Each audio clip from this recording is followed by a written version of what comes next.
This is meeting 14 of Footballland. Let me take your hand. I want to take you to Footballland.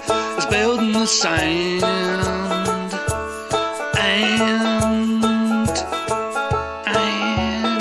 I'll run out of lyrics. My name is Anthony Richardson. I am the CEO of Footballland. My name is Mark Davison. I'm the Chief Boss Ride Engineer of Footballland. My name is Ryan Baxter. I am the dog's body of Footballland. And we've been accidentally given $1 billion by the state of Qatar to build a football-themed theme park in Qatar for the World Cup in Qatar for 2022 in Qatar. Its name is Footballland, and here's a list of the rides we've come up with so far. The Leicester City Fairyland, the Tunnel of Wagner/Donald/Joachim Love, Jimmy Conrad's Conrad Biscan 3000, Steve Mechanical Bull, Marek Larwood's Football Hunger Games, Sir Alex Ferguson's Mind Game Simulator, Nimo Judger's Betrail Monorail, Ascoffiation Noshball, Steve Cabaret, the School Sports Football Simulator, Ultimate's Meat and Potatoes Miniature Fun Fair. Hasta la vista, baby. The Eric Cantona experience. Wags Corner. Zinedine Zidane's Mamma Mia Mayhem. Crash Bang Benjamin Massey. Benjamin Massey is coming to get you. The Watford manager Whack-A-Mole. Wayne Lineker, Wayne's World. The England National Horror House. We have a wonderful meeting ahead. We've got Jim Daly waiting in that testicle. He's got a Crystal Palace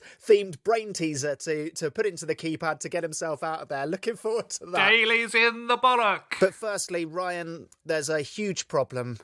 Some very sad news. Sad news. Yeah, and it is a problem this week, and I do apologise because I don't like bringing problems. It's the Nigel de Jong Clog Flume. I don't know if you remember. It was yes. It was a Patron ride idea. I think it was Matt Whitworth. Log flumes are normally powered by water. You, a very ingenious gentleman, came up with the idea of having it powered by sweat and spit of footballers. Yep. Yeah, Thank you for acknowledging the genius. Yeah, I liked it initially, but roughly a week into sort of testing this out and collecting a lot of spit and sweat, mostly my own initially, I sort of found that it doesn't keep very well. It dries out quite a bit, and and I'm needing a lot of it just to keep it moist. So I've got my little spit bucket and I've got my little sweat sack, but it's drying quicker than I can produce, and it's just making me very dry. And I'm spitting and then I can't, and then my mouth is quite dry, and I'm drinking so much water but it's not coming out my kind of pits quick enough. Have you tried sitting in a very warm place? Well, I've heated up the garage to kind of replicate Qatar temperatures because I'm nothing if not sort of thorough. And that's I think that's causing a slight problem in that we're in a 40-degree theme park, and I've got to somehow keep this log flume going. But this is the thing. It's not your spit and sweat we need. It's the footballers' spit and sweat, right? You need to be getting out there to the Premier League. You need to be getting out there to La Liga. You need to be going out and getting sweat and spit. You've got the wrong end of the spit stick here. It's a difficult ask. I mean, I've been going around the lower leagues, and the problem is I need to be on the pitch to sort of be, ringing the shirts, when there's a corner or a break in play. I'm sort of the other problem I've got is that I've got a lid to stop the spit evaporating, but then I've got to get the lid off quick enough to get under the spitting player, and I'm just ending up with it on my hands and my arms or on the lid. It's not going in the can. Right. I've really enjoyed this chat, Ryan. I'd say two things to you. Firstly, it's still a good idea. Whatever you say, it's still a brilliant idea. Yeah. And secondly, a problem is just a solution you haven't found yet. So really enjoyed the chat. Just keep looking for that solution, and we'll look forward to that. Okay. Well done. Thank you. Yeah, but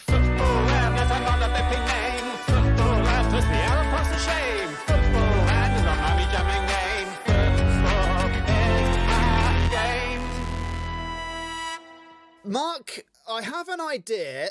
There are not enough rides out there at the moment in Footballland for children. I'm talking children. Limonel, you're right. Last week, we came up with a red light district, very much the opposite of a children's ride. That's an adult's ride.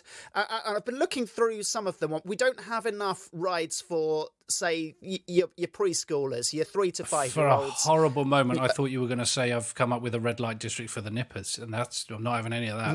No, I haven't. No, I've come up with Jurgen Klopp's Clip Clop Trots. Oh, that sounds good. It's just simply a lovely pony trekking experience for, donkey rides, pony rides, Shetland ponies, mini ones. But of course, to replicate Jurgen Klopp's style of football, these donkeys and ponies will be going like the crappers. Yeah, it's heavy metal donkey riding. We need to speed them up. So I don't know how you feed donkeys, but for goodness sakes, we need them going quickly. We need to inject them with something, the donkey equivalent of speed. And we need those children bolted to them, not like, just sit on the donkey quickly. We need them in a harness. We need them strapped in.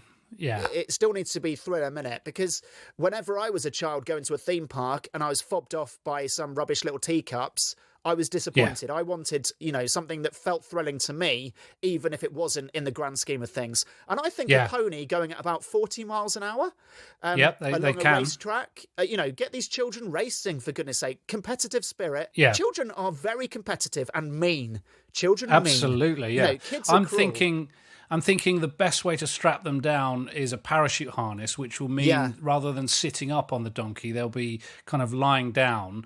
But because these donkeys are going like the blooming clappers, their rear ends will bounce the child's head up and down. So they'll get periodic glimpses of whether they're in the lead or... So you've strapped the children face down? No, face up. But they're looking at the face up, looking at the stars, like Liverpool look at the stars when they're aiming for the stars. And their heads, but bum end or head end? No, bum end, so that when you've gone... When the horse... You've gone head to bum. Yeah, head by the tail. Yeah. Head by the tail. It's kind of like a lever that's permanently...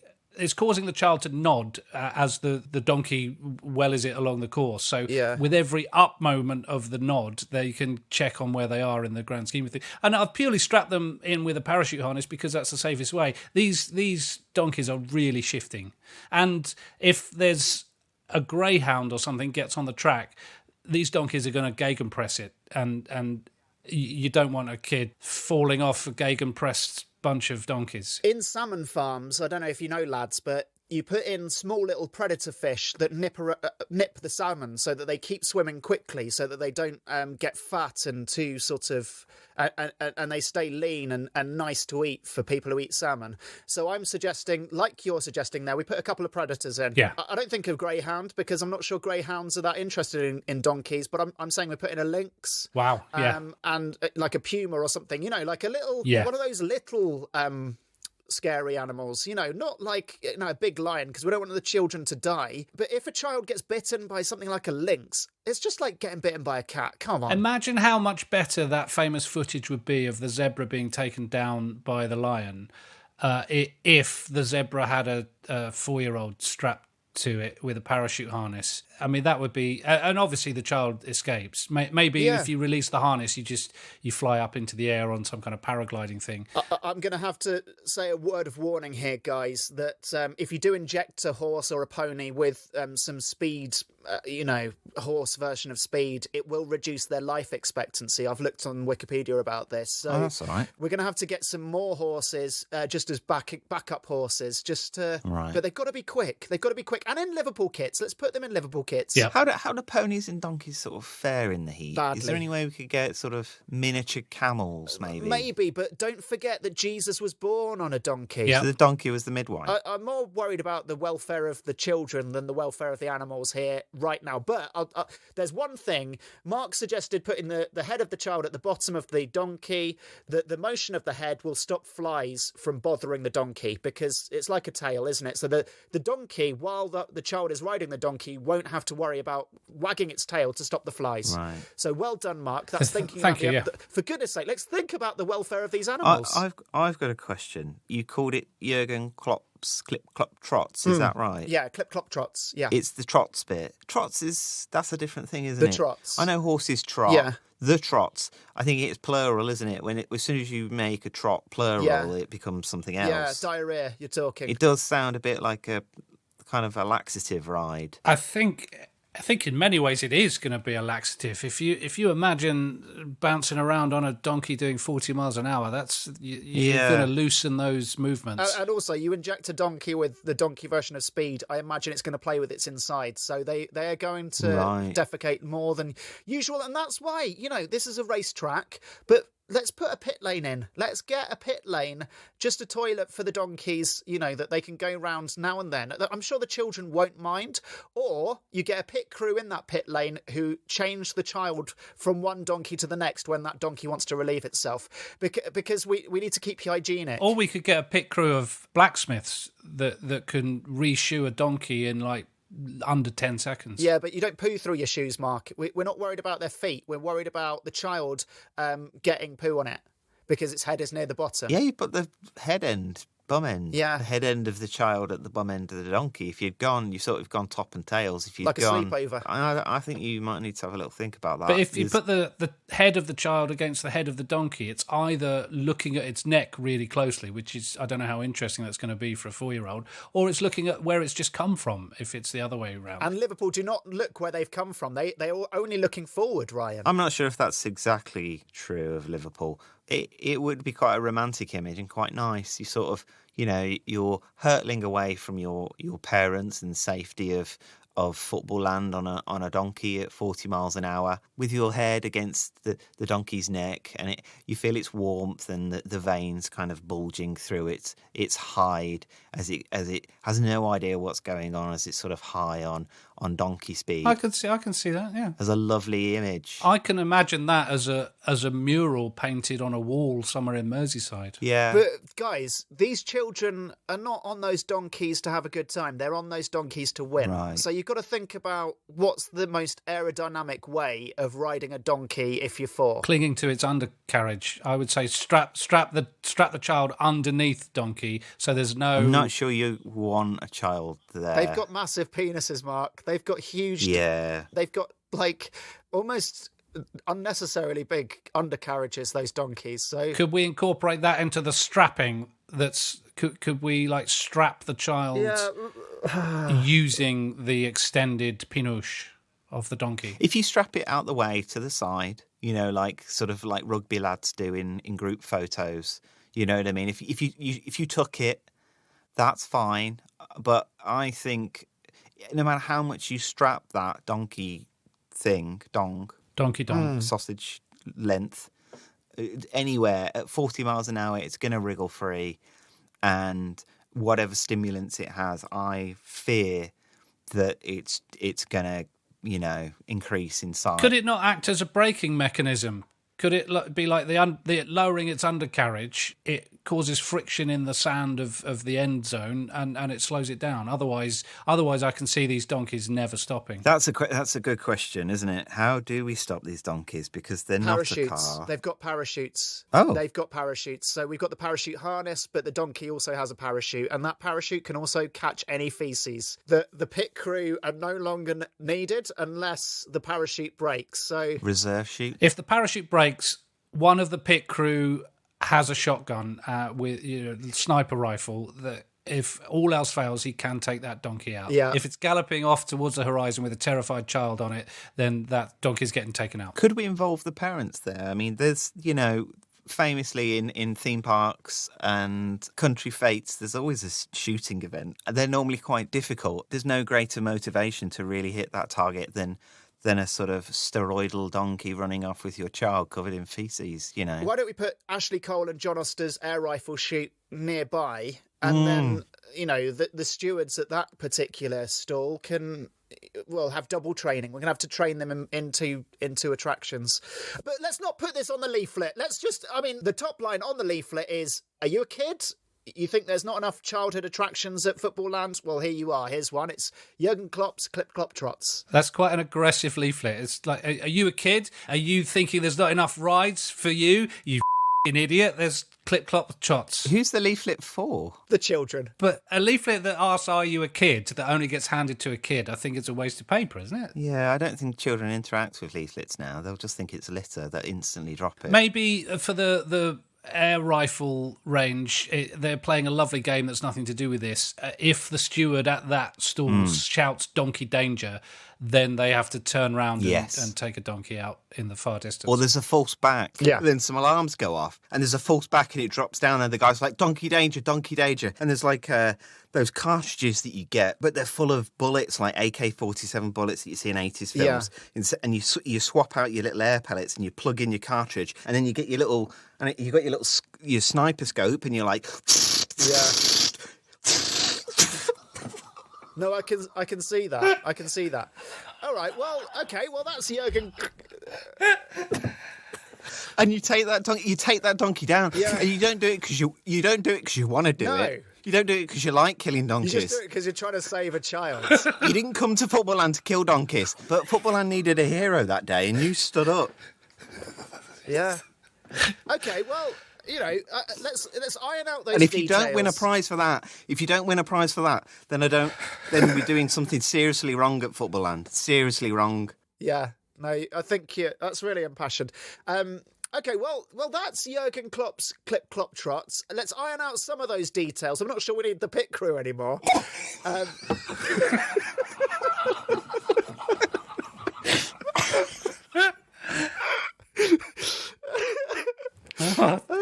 Oh, my word. Okay, all right, well, so let's vote on that. Jurgen Klopp's Clop Trots. After 3, say aye. 3, 2, 1, aye. Aye. It's a lovely idea. Thank Beautiful. you. Really glad to get that across, and something for the children. Just what is it that you want to do?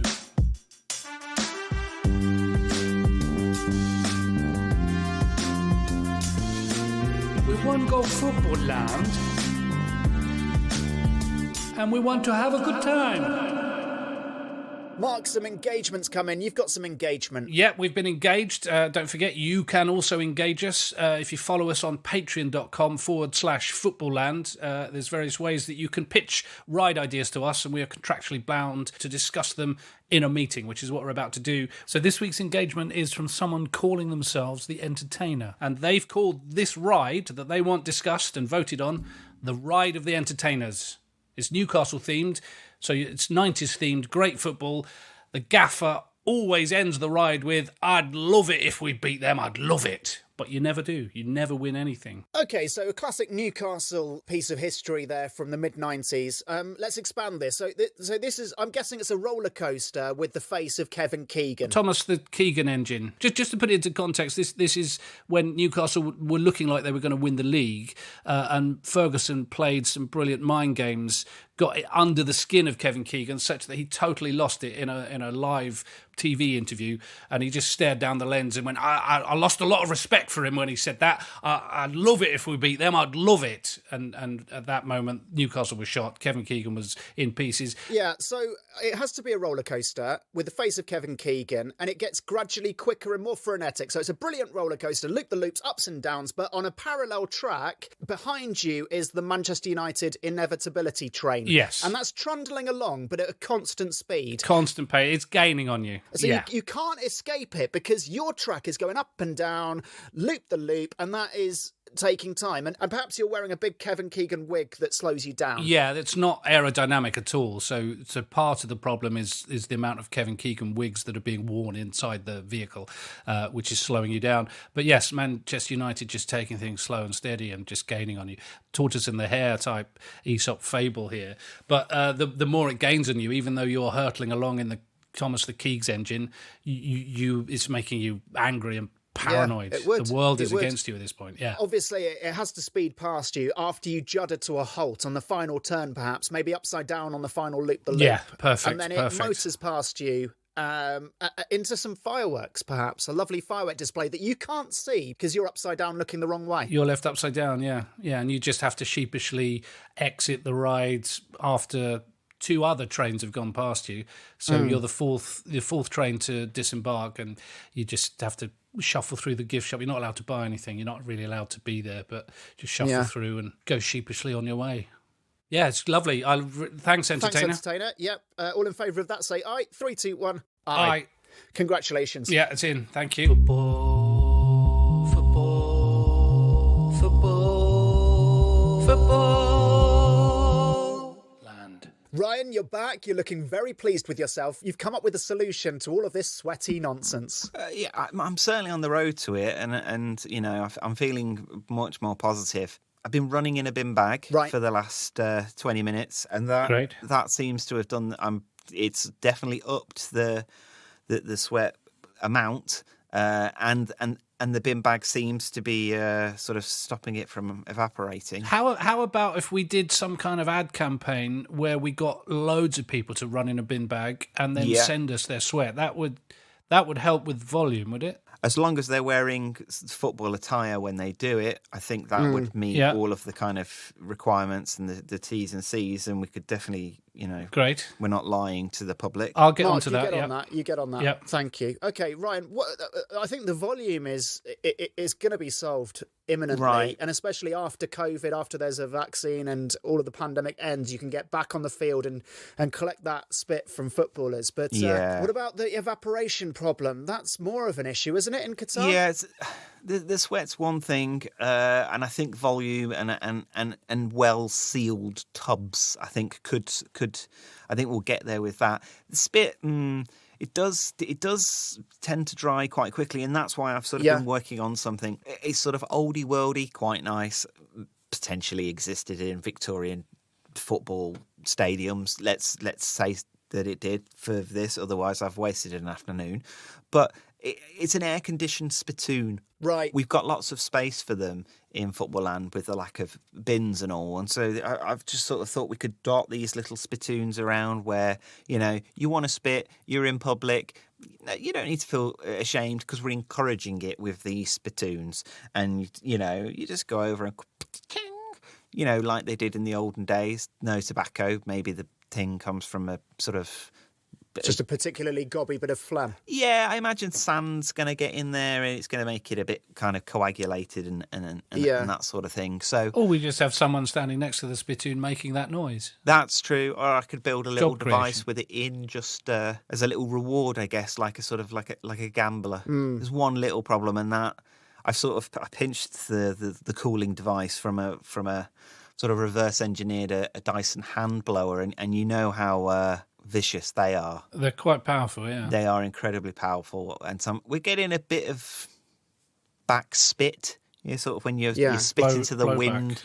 And you accidentally get it on a sort of fellow pedestrian behind you. I would say there's a number of things going on there. You've solved the problem of evaporating in theory. It looks great because those Dysons are very attractive designs. I would say the fact that it doesn't actually work in real life, we just ignore that and just go with it's good in theory and it looks great. Yeah. Okay. Yeah. Well, thanks very much, Ryan. Well, that's excellent. All right. Yeah. Cool. Okay. Thanks, Ryan. Nice one. All right. Cheers. Yeah. I'm going to Footballland, to Footballland, to Footballland. I am. Yes, I am. Yes, I am. It's not built yet. Mark, we've got a very exciting guest in the meeting room. His name is Jim Daly. He's a comedian and he's host of FYP, a podcast about Crystal Palace. He has amassed more than 31 million views on his YouTube channel, Jim Daly Comedy. And amongst other things, he's presented Yahoo Sports, The Football Show. His name is Jim Daly and he's here in the meeting room now. Hello, Jim. Yeah, thanks for having me. We're very excited to have you. So we're going to get the legals out of the way, Jim. You, Jim Daly, agreed to give your ride idea to Anthony and Mark and Ryan at Footballland for all perpetuity, and to prove you're doing so, you are holding a copy of Shoot magazine from the year 2000. Could you tell me who is on the front cover of that Shoot magazine, please? It's Palace and Chelsea legend Michael Forsell.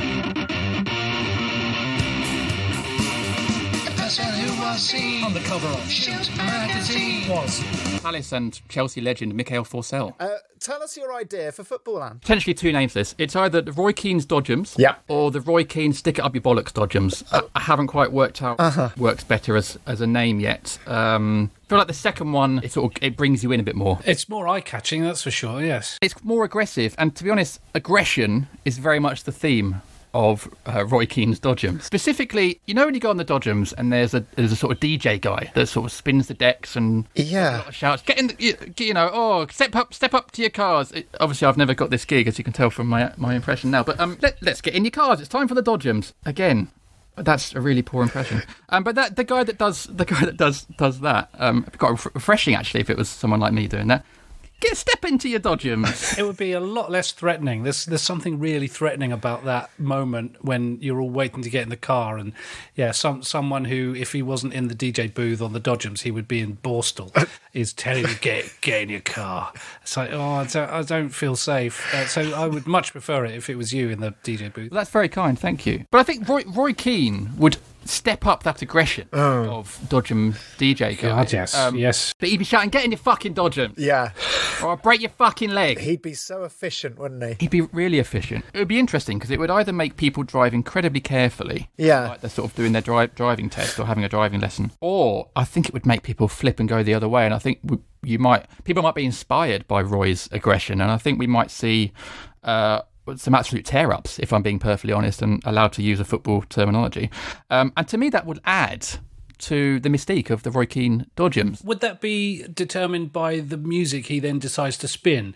Because I can imagine him giving a very aggressive command, get in your fucking cars, and then if he puts on Elaine Page's beautiful rendition of Memory from the musical Cats... Rare you'd see that at a Dodgems, though, Mark. He's trying to ascertain whether it's enough for his aggressive introduction, whether if we want a tear-up, whether it's got to be Roy Keane aggressively introducing things because he can't do it any other way, and then playing aggressive music. I'd like to see him as a DJ in different settings as well, maybe like a wedding DJ announcing the first does. Fucking kisser! Kisser! Yeah. This wedding's a load of bollocks, but I'm here. I think he could get a lot of work, couldn't he? Cut the fucking cake!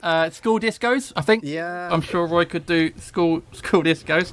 I know you guys might be a bit worried about the over aggressiveness of this, and I appreciate that. And so I've prepared for that. The other footballing person who shouts a lot currently, who would work as kind of good cop to Roy Keane's bad cop, is Ray Lewington. Yeah, right. Who obviously we've heard a lot during lockdown with no fans sort of shouting instructions from the sideline, but they're always positive instructions. So Ray Lewington would also be employed on this ride to offer encouragement to those people that maybe don't react too well to Roy Keane's aggressiveness. And there would actually be a switchover where Ray is allowed to play one song every hour on the DJ. But he does have to fight Roy Keane to do that. So that would obviously add a bit of spectacle to that as well. Also, if you could have a third person just barking at people, Sammy Lee. Sammy Lee, you're not sure what he does, but he's done it at a very high level of shouting at people from the sidelines, but an octave higher than Sam Allardyce, who he usually is the underling to. So could we see Sammy Lee just running around like a little terrier? Maybe we get a shouty footballer to be the passenger in every single Dodgem car. But now it's less like a Dodgems and more like a driving school. You're just driving around and you're just getting shouted at by some psycho just sat next to you. Do you think Roy Keane, because to me he looks as if he smells of vinegar, do you think that being in close proximity to him, would he give away a waft, or do you think he's actually quite a hygienic man despite all of the myths about him, I guess? No, I think he smells of Old Spice, sort of classic older man's shaving foam and just shaving foam. No, actually Roy Keane doesn't use shaving foam. Roy Keane uses the edge of a blunt knife. Yeah. And he sandpapers his own chin. Exactly. He wouldn't be caught dead with shaving foam. What am I talking about? Smelling vinegar sort of hits both things head on, doesn't it? It smells horrendous, but it's not unhygienic. It has germ-killing qualities. But in 12 Years a Slave, Fassbender rubbed neat alcohol on his upper lip just so when he got close to the other actors, they would recoil as you would from someone who was genuinely smashed all the time. Yeah. I think Roy Keane probably has little psychological tics like that. He dunks his head into a vat of vinegar before sitting in the car. Right, you got 3 minutes, otherwise I'm going to fuck you up. I'm going to stick this car right up your bollocks. Exactly. Right, get in your fucking cars.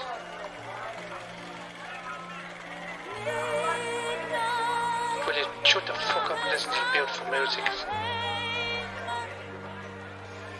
Stop crashing into each other and listen to the cat singing. The other thing, the other element to this ride is the involvement of Alf-Inge Harlan, who I feel like we need to employ as well in this. So the idea I had was that at one point a buzzer comes on during the Dodgem. Yeah. And one of the cars is dedicated as Alf-Inge Harlan, so you are Alf-Inge Harlan's Dodgem. Yeah. And then all the other cars have to just kick the shit out of you. Yeah, that's really nice with no recrimination. That's a lovely touch. Yeah, I was thinking you'd bring on like a big paper mache leg onto like a piñata onto the Dodgems area, and then everyone could smash into it and get little stickers of Alf-Inge Harlan to take home that like pop out. But I think you're right. It is better to target one Dodgem and victimise them, because that's made up the most of Roy Keane's career. Whenever someone joined Man United, he'd always insist on, in training, passing the ball to them as hard as he possibly could, like booting it at them. And if they couldn't control it, he basically wrote them off for the rest of their career. So yeah, you're right. Just having one Dodgem that you can bully. But what punter would want to be in that, Jim? I mean, you wouldn't know until the buzzer comes on. Right. No, you'd think you're just getting in. You'd think you're just climbing into a Dodgem next to Sammy Lee and having a lovely little ride around.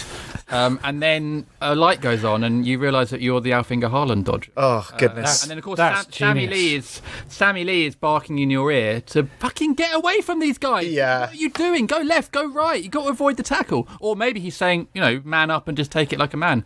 I don't know. I hope not. I hope that he's more of a modern man, Sammy Lee. Could be reciting the lyrics to Last Christmas by Wham for all. Yeah. He'd be kind of like mixture of bingo caller, but in the environment of a rally co-driver, wouldn't he? He'd be saying all of that code that even he doesn't understand, that he's just got from a YouTube tutorial that he once watched about Top Gear. And you're like, Sammy, can you please stop yelling in my ear? 15 cars are beating the crap out of me here. Or do we think that actually Sammy Lee, you know how sometimes people listen to recordings at night to help them sleep, like a headspace kind of thing. Do you think he just has recordings of Sam Allardyce reading literature or something like that just to help him fall asleep at night? I think he does. You know when a dog knows its own owner has gone away on holiday and it's just mournful for the whole couple of weeks? He must have been like that when Allardyce was out of a job for 18 months, or at least 18 months, wasn't he? Sammy Lee what did he do?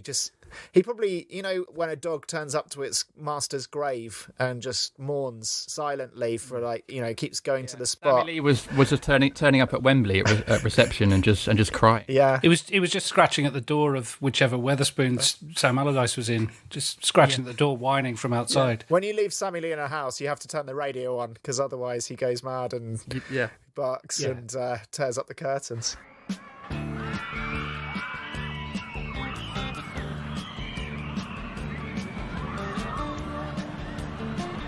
Metres flat, maximum speed into crest, kink left, 70, severity 4. Jump caution, intermediate right hand bend, severity 2, tightness. Square left 90 degrees, kink right, severity 4. From main control, 100 metres straight to a kink left, severity 2. Do you know what the problem with Dodgems are? They're never equal speeds, these cars. There's always one that's a bit slow. You're going to be in a right pickle if your car is going slowly with, through no fault of your own, and Roy Keane is just barking at you to go quicker. It'll be like when he managed Sunderland. You can't do anything about it. You're limited by your own lack of expertise and nous. And Roy Keane isn't having any of it. Yeah. That's very true. Yeah, it's very true, actually. Him standing on the touchline screaming, "Don't you be getting relegated now, I'll be in the right mode." And they still did. They went and got relegated. They did, yeah. Is the guy that does the DJ booth, is it the same guy that inextricably jumps on the back of your Dodgem? And now, I remember just someone leaning over and just steering. Yeah, no reason. They do, don't they? They do like that. I paid for this Dodgem. Why are you steering it? And then he'd jump on to usually a lady that had taken his fancy. But what was that all about? Why did they hang off the back of Dodgems like that? I mean, I think Roy Keane... Would he jump on the back of the Dodgems? He probably is the sort of person that if you're not doing the job properly, he feels like he has to do it himself, which would only add to the fear factor. Well, at least you get a warning. You'd smell vinegar about 30 seconds before he arried. Yeah. It would still be quite a jolt, wouldn't it, with Roy Keane's sandpapered face just brushing against your cheek. Well, at least he's not got a beard. Probably jump on the back and punch the fuck out of Sammy Lee for no other reason beyond he was there. Very true. Yeah. We do already have a Dodgems that Pete Donaldson pitched full of Newcastle United players who had been banned for various driving offences. But that's more of an exhibition. We're just watching them tearing about the place, having their fun.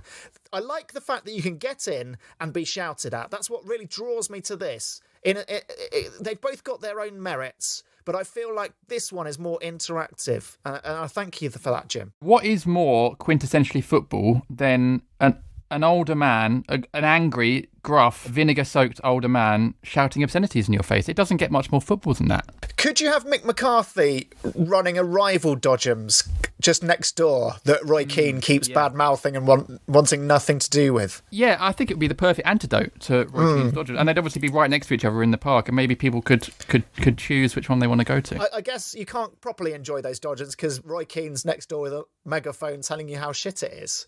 You're going to think you're going to have self-doubts going on Mick McCarthy's Dodgems. Well, I would love to meet Roy Keane and ask him what is meant by the phrase "stick it up your bollocks." Yeah, I don't know anyone else that's used that phrase. It's genius, and it manages to inject a little bit of humour in what must have been a very tense situation. Shouting at your national manager, "Stick it up your bollocks." Could we have two giant testicles hanging off the Dodgems and a ramp going up to them? And if you get enough speed, perhaps you manage to juice it up enough, you can actually go up that ramp and actually embed your Dodgem in a pair of dangling testicles. Hang on, how do we know which Dodgem gets chosen? Well, I guess just randomly, like the Dodgem that is going to be Alfinger Harlan, there's another Dodgem that has a super boost, and Roy Keane himself shouts super boost, and then your Dodgem starts flashing, and then there's a ramp and you've got to drive it. He should surely shout, "Now it's time for a stick it up your bollocks." Yeah. Oh, yeah, of course, yeah. I think, he definitely shouts that. Yes, with the Alfinger Harlan one, we are, clearly targeting one poor soul. We need to offer some light relief, and we need to offer some sort of incentive. And the incentive would be that you would want to stick it up Roy Keane's bollocks. So you'd embed your Dodgem into. I mean, it's a difficult manoeuvre. Not everyone can do it, but you drive your Dodgem along. You lift off that ramp, and you're in midair. You embed yourself in those testicles, it's just like two giant crash mats. I'm imagining. How do you get out? I mean, I'm imagining you lift off the ramp and you embed yourself on the underside of stuck the hanging testicles. How do you get out? I don't know, but in Gladiators there were a lot of foam sort of apparatus to climb over, so I guess you get out and then you're climbing up the testicle onto a podium, and there's some champagne and you shake it and you've won the day. And is there a leaderboard? Yeah. Is there a leaderboard like on Top Gear, high up the bollocks you've got? Absolutely. Leaderboard. And there's 4 judges, they give you a mark out of 10 for how well you've done it, and that's on the leaderboard, and obviously 40 is what you're looking for. I'm not sure who the judges are. Is the bollock dismount part of the scoring system? Yeah, absolutely. They're climbing up and onto the podium, but then after that, you're just shaking champagne. I don't think people should be judged on how they open a bottle of champagne because, for example, I never know how to do it. I open the cork and it spurts everywhere, or sometimes it doesn't do anything, and I've never once opened a bottle of champagne completely confidently without mishap. No. I normally open a bottle of champagne by passing it to my wife and getting her to do it. Absolutely. And some people have very sharp knives and they just cut the whole top of the bottle off. Have you seen that in a diagonal motion? Roy Keane would do that. Roy Keane would do that. He would judge you for how you open the bottle of champagne. That's the thing with Roy. Well, nothing positive can happen without him just watching you with his cornflake beardy chin. Roy Keane opens champagne by smashing the bottle over his own head, pouring the liquid away and eating the glass. That's right. Absolutely. Classic Roy Keane. I'm a big fan of this. I think we should vote on it. And, absolutely. Yeah. All right. Well, all in favour of Roy Keane's Stick It Up Your Bollocks Dodgems, say aye. 3, 2, 1, aye. Aye. Congratulations, Jim. Well done. You've had an absolute dream there. Well done. Thank you. That was a wonderful meeting. Mark, you said you were going to get an advert done to help people bring in more sweat to the theme park for the Nigel de Jong Clog Flume. So can you get on with that, please, before next week? Yes, I will, yep. And Ryan, donkey speed. Can you have a look at the market for drugs? See if any speed variants on the market work on donkeys. We need to get these donkeys going quickly. Right. So, have a look at that, please. Yeah, think of it as a drag race. Right. A drag race, but rather than a thin car, you've got a donkey. Okay. Cheers, Ryan. All right, cheers. Thanks. Lovely. All right, great. meeting adjourned. Bye-bye. Thank you. We are collecting your sweat. We want your sweat. How want you sweat? Jumping up and down in a big bag is fun. Sweating from your head all the way to your big bum. Sweating to a jiffy bag and post it with your photo. We want your sweat and spit, but we're not collecting weed though. Jumping up and down, bin bag, bing, big, big, big eye. Bigger dibba doo, dibba dip, dip, dibba. Dicking up and down, dicking up, dibba. Hibba that, do, knackered, sweaty.